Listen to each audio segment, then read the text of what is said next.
Greetings. How are you? How are you?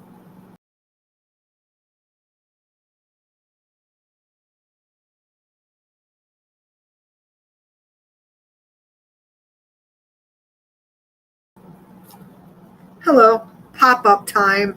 This is Patty from New York, and I am happy to do one of these live pop-ups as I've been doing because that's how grief is, right?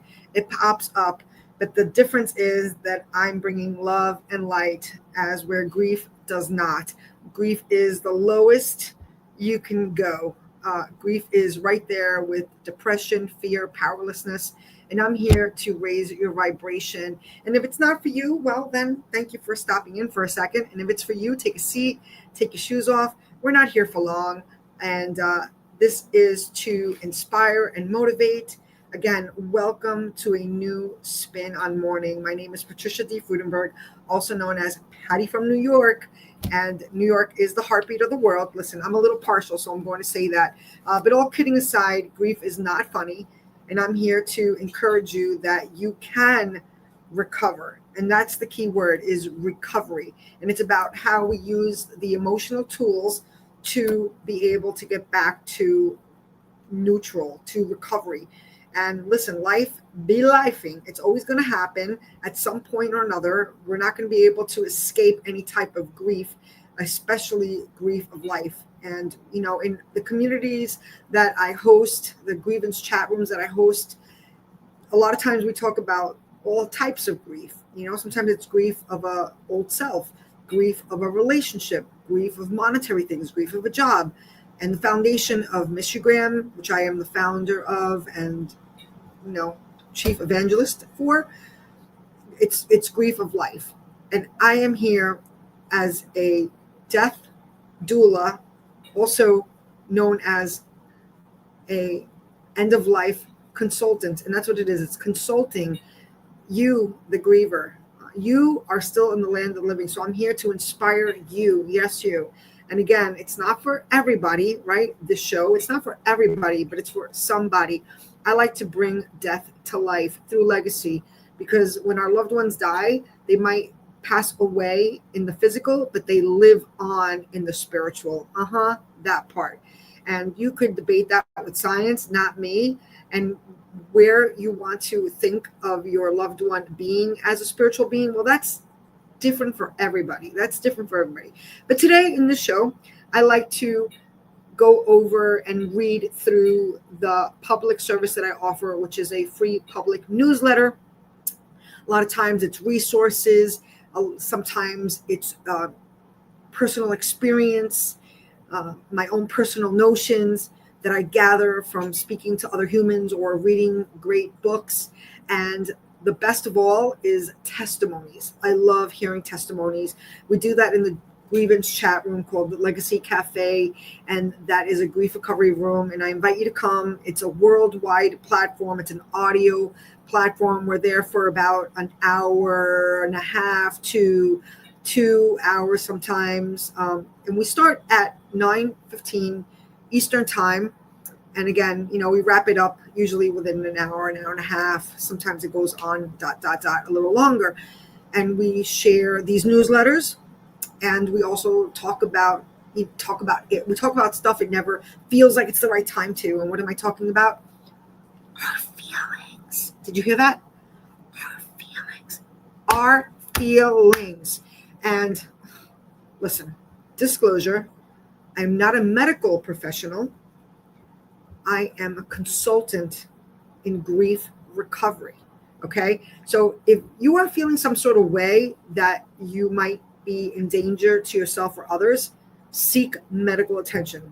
Number one, therapy is a great thing. Sometimes, you know, there are medical techniques that work. Sometimes people need medication. Some people have heart problems. Sometimes the anxiety of the grief, you know, can kill. Okay. So anyway, I'm not here to talk about all the stages of grief. I'm not doing that. I am reading the article that I put out today. And this is kind of like a revamp of a previous article, but it's going down a different vein. Okay, still in alignment, but a different vein. And the article goes like this. Well, first of all, let me share what the article is called. It's right there on the bottom, scrolling across, Awakening into the Awakening. Now, there was a little edit, oopsie daisy, and that's life, right? Life happens. So you might have received an email if you subscribe to our channel on our website, MrGraham.com, and I believe it might say Awake into the Awakening. Hey, listen, you get the gist, right? You get the gist. So this is the Awakening, and I do want to just add to the screen. Here we go. Let me just go over here so we get a little visual. And I love visuals. I love visuals. I'm very much a visionary person, and some people do better with audio. Some people do better with reading it out, and we're doing it both here. We're doing it both. We have the visual. I'm going to read it out loud. I hope you like this. And again, I offer prompts for personal reflection and an inspirational quote that I share across all my platforms. And I invite you just to take a moment to reflect. And here we go. Hold on. Let me just go like this for a second and just get my stuff together. Let me get my stuff together. Okay. So let me just, let me just get myself off so I don't distract myself. And here we go. Awaken into the Awakening. Grief Recovery Newsletter. And as you see, I'm just sharing the screen right now. This is the visual and the bridge. I love this visual. And here's the story. And I'm not sure if you're going to be able to see this on your screen, but I just want to walk through it with you. Awaken into the Awakening, a grief recovery newsletter. And this was refined from a previous newsletter titled Cause and Effect, The Bridge to Legacy. In the profound journey of coping with grief, we often discover that time itself shapes us in ways we never imagined. And last year I wrote about Cause and Effect, The Bridge to Legacy, exploring how heightened awareness allows us to cross from acceptance into living our legacy. And today I invite you to a new layer of that reflection and awakening, a new season, the Awakening. Let me just keep scrolling up while we go here. An awakening is a realization that arrives like a new dawn. It is when reflection transforms into awareness and awareness into purposeful living. When we awaken, we do not just acknowledge our grief, we recognize the new season of life it ushers in. Awakening is not forgetting what was lost. It is about allowing the lessons of love and meaning to rise like the sun after the longest night. It is about becoming attuned not only to the cause and effect of our emotions, but also to the growth and strength they cultivate in us. Standing still, waking up. Stillness is the sacred space of awakening. In grief, when we pause, we awaken to truths we might have missed while moving too quickly. The silence speaks, and in that space, a new path reveals itself. We realize our pain is not the end, it's the awakening call. Our legacy is not only what we leave behind, it is what we live now. And our awareness is not fleeting, it's a guide into the next chapter. Oh, all right. From reflection to legacy, awakening is both a return and a beginning. We return to ourselves with clarity, and we begin again with a deeper intention. This is where acceptance transcends into transformation. It is not about surrendering to loss, but awakening to life's ongoing call to meaning. When we awaken, the bridge to legacy is no longer something we must cross. It becomes the path we walk daily. Today's quote, awakening is not the absence of sorrow, but the presence of a new sight, eyes that can see life's losses as seeds for tomorrow's legacy. And closing thoughts? Well, as we awaken, we learn that grief does not close our story. It opens up to a deeper chapter. Awakening is both gentle reminder and bold call to honor the past, to embrace the present, and to build a future that carries love forward. Every reflection becomes a seed, every pause becomes a breath of clarity, and every step becomes part of the legacy we are living now.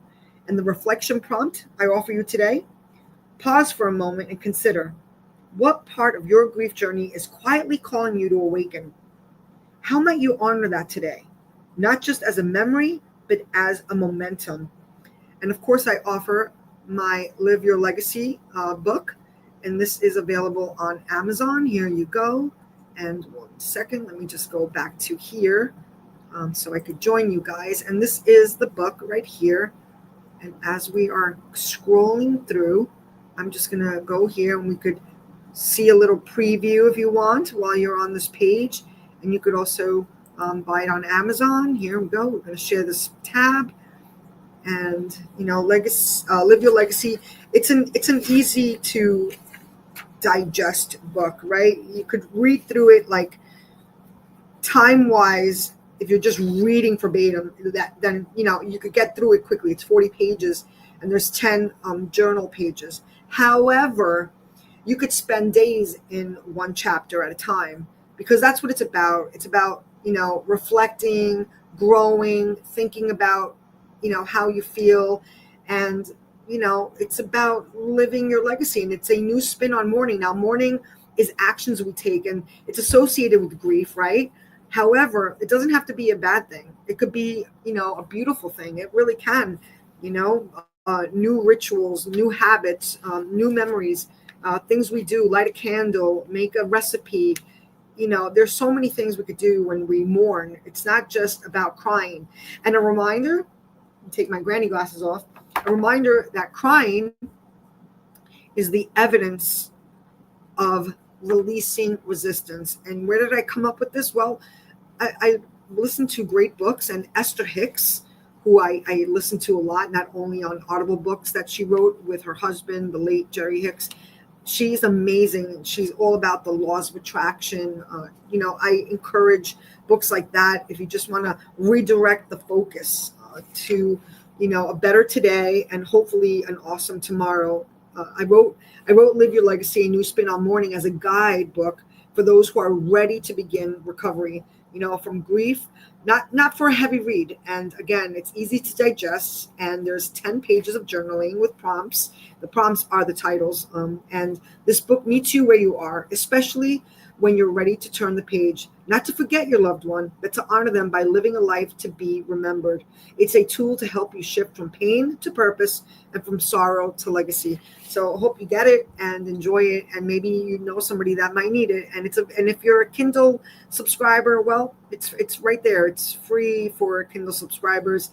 And as of now, it's $15.99. Things are going up in the world, but right now it's affordable. And again, it's something that is going to help you recover. It's going to make you feel better. There are great reviews, and I thank everybody who has promoted this book for the well-being of others or yourself. So I'm happy to share that information. Let me just go back and stop sharing the screen.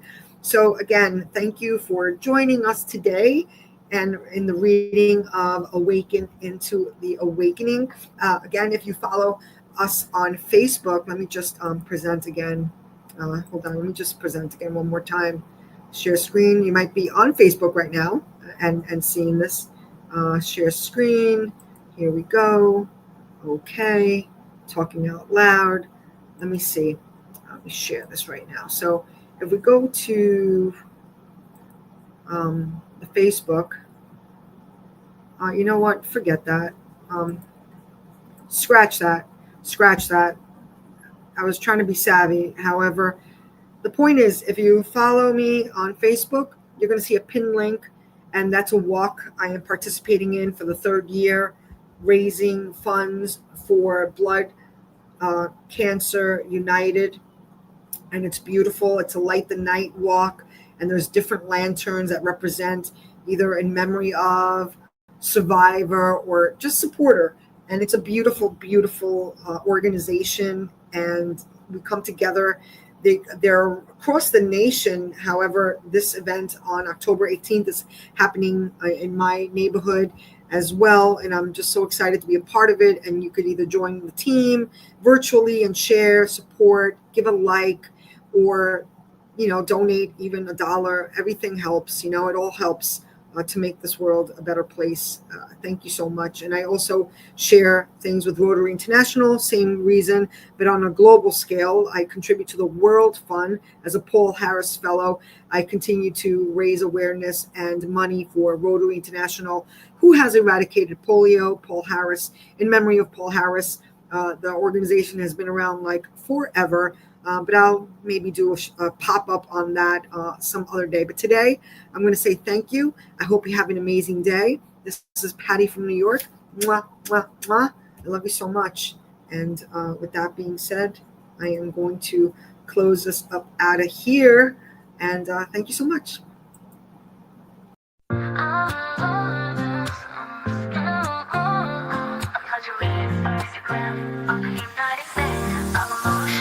To the deceased for which it sends one app on a world wide web with tributes and memories for all, because everybody wants to be remembered.